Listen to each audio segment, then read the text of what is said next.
ఈ ఈ బుక్లో కనుక ఏ కంపెనీ గురించన్నా, ఏ సంస్థ గురించన్నా, ఏ వ్యక్తి గురించన్నా ఒక అనౌన్స్మెంట్ రావాలంటే రికమెండేషన్ కానీ ఫార్మాలిటీ కానీ లంచం కానీ తీసుకోరంట. పోప్స్ గురించి మీరు కావాలంటే బ్యాంక్ మేనేజర్స్ని, చార్టెడ్ అకౌంట్స్ని, లాయర్స్ని అడగండి పోప్స్ గురించి. ఈ కంపెనీ ఈ బుక్లో మన గురించి 2030, 2035లో మన గురించి రాస్తామనుకున్నామంట. ఎప్పుడు 2030, 2035. ఎందుకు 2030లో రాస్తామని కంపెనీ అనుకుందా?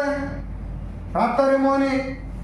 మనం 2017లో మొదటి వెంచులో మొక్కలు పెట్టాం.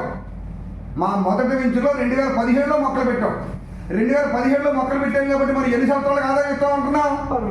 12 సంవత్సరాల తర్వాత 13వ సంవత్సరం. మరి 2012కి 13 కలపండి, 2017కి ఎంత? 2030. 2030 సంవత్సరంలో మమ్మల్ని నమ్మి మా వెంచుల్లో పొలం ఉన్న వాళ్ళకి తొలిసారిగా మేము ఈ ఆదాయాలు ఇవ్వబోతున్నాం. ఈ ఆదాయం ఇవ్వబోతున్నాం అంటే ఇంకొక 4-5 సంవత్సరాల్లో మేము ఈ ఆదాయం ఇవ్వబోతున్నాం.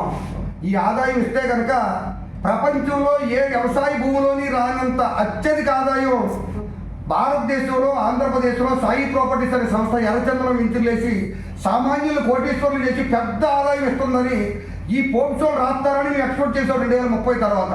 కానీ ఎప్పుడు రాశారు? లాస్ట్ మంత్ రాసేస్తారు మన కంపెనీ గురించి.